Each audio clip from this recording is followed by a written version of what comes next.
New Batwoman. These videos are not for children. If you are a children, then piss off. Hey there, I'm Infuso.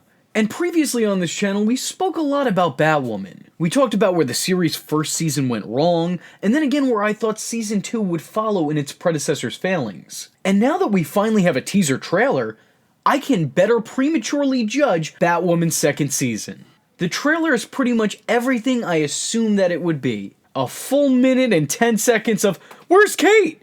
Is Kate alive? Where did Kate go? You're not Kate. I can't be as good as Kate, but you're not Kate. Shut up! Yeah, we fucking get it. I haven't been this underwhelmed by Batman-related content since I watched one of my own videos. I mean, I guess all of this was pretty much inevitable, right? If your lead suddenly disappears into thin air, that's probably a plot point that's going to be brought up 100 or 200 times. And I don't know what I was expecting. Actually, you know what? I do. I know what I was expecting, and it's exactly what we got. But I guess I was kind of hoping that there would be an attempt at wowing their audience, but no, they just didn't even try. Why put in effort? Because, you know, no one gives a fuck about this show anyway. Like, maybe you could have included an important plot twist. I'm not saying a full-blown spoiler here, but, you know, maybe some hint of what's to come to get butts in seats. Maybe we'd get a glimpse of a well-known villain that's being added or just shown for the first time in the Arrowverse. Maybe a well-known but affordable actor could show up. Maybe we'd get some kind of a reveal of something to come. Maybe showcase a running plot in the next season? An idea of where the story's going? But no, they didn't do that. It's like, it's a teaser trailer in name only, because they didn't tease anything. We already knew that Kate was gone, we already knew that there was going to be a new Batwoman, and that's literally all this harps on. The whole Season 2 trailer boils down to, "Where's Kate? We lost Kate! Kate!" I've stated before, but let me reiterate, having your lead go missing is a really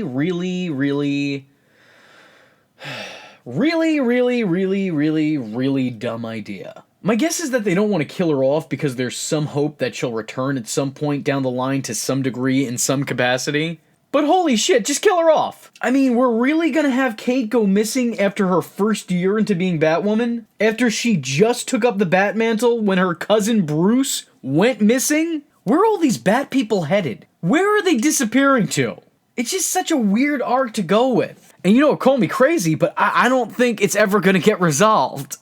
This is just going to be an open arc, and you just have to accept it. The more and more I look into the Arrowverse, the more it starts to feel like the MCU. You know, a lot of people have suggested that after Endgame, everything is all downhill from here. And look, I don't want to be the guy to say that that's true. I hope it isn't. But, you know, I mean, it kind of looks like there's some validity behind that, yeah. And I think the same could be said for the Arrowverse here too, because after Crisis on Infinite Earths, it just feels like a downhill slope. Like, and I don't know how deep this hill goes, but I don't like where it's going. I don't like where we're headed, you know? And listen, I wasn't a fan of the idea of Bruce's seemingly distant cousin suddenly showing up, destroying his shit, and then taking it upon herself to take his mantle. Seriously, the way that they handled the original Batwoman story was bad enough. Once again, I just want to remind everyone that this situation is fairly different in the comics, and I highly suggest picking one up and taking a look for yourself. Because believe it or not, Kate is actually a lot more likable character in the comics, and the origin of the Batwoman character is a night and day. Anyway, that's neither here nor there. As I was saying, I wasn't a fan of how the show had Kate show up, wreck her cousin's suit, and then take his place. And let me state that I'm even less of a fan of some absolute nobody finding a costume, throwing it on, and then deciding that she's Batwoman. This would be like in Spider-Man 2 if this guy became Spider-Man. Like, what the it's really, it's on the same level. Although, I think if we're all being truthful with ourselves, this is the guy we'd actually like to see as Spider-Man. So, like, is this really the story that we're going with? There were other options. Hell, I gave you other options. They were free. You could have taken any of them. I kid, of course, but seriously, DC, you guys know how to contact me. My DMs are open. I know I drunkenly questioned if Cyborg had a dick that one time, but it was out of curiosity, not perversion! Alice seems really interested in the new Batwoman, which feels really, really cheap. I mean, I get it. The chick who plays Alice gives the best performance out of everybody on the show, so I understand why it's necessary to keep her on the payroll. And look, I'm not clowning on that, alright? It makes sense. Like, I would want to keep her around too. But the thing is that she was Kate's sister. They had history, a blood connection, and a bond with each other. That's what made the dynamic between the two interesting. Now this new chick comes out of nowhere, puts on some bat ears, and they're supposed to have that same kind of back and forth? They were like the Luke and Vader of the show. Now they're like Rey and Vader. What's that make us? Absolutely nothing! Although I will say, I like the new wig. I think it adds a new personality to the suit, which is fitting because there's a new person in said suit. I've always liked the idea of legacy characters' attire evolving with each new person stepping into that mantle. New Batwoman?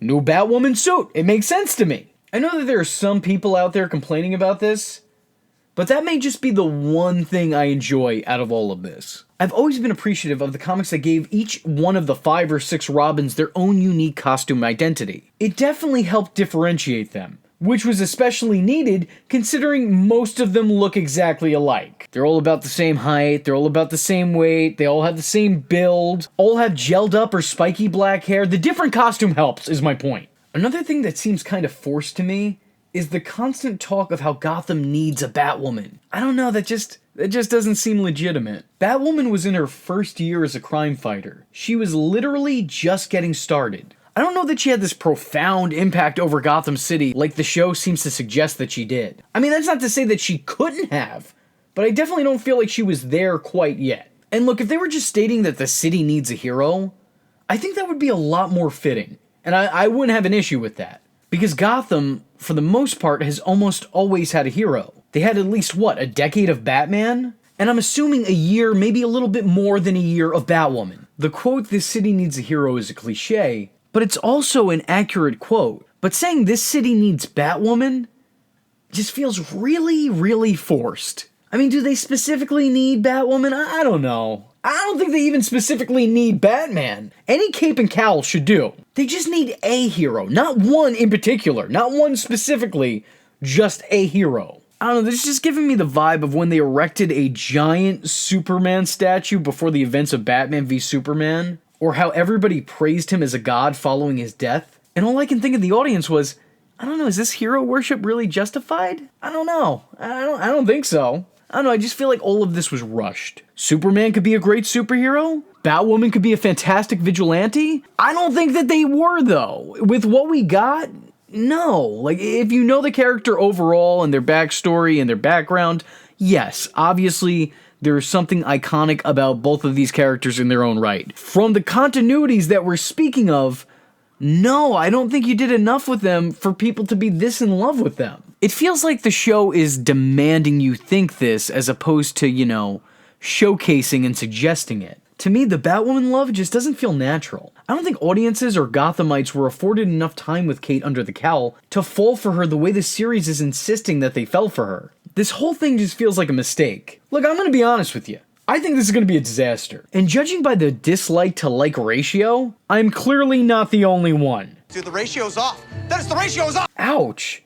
Not even one of my videos has that large of a dislike to like ratio. And people hate me. I'll tell you what though, I wouldn't mind being wrong here. Like I've said before, I don't ever want to hate anything bat related. I get no joy out of my own misery.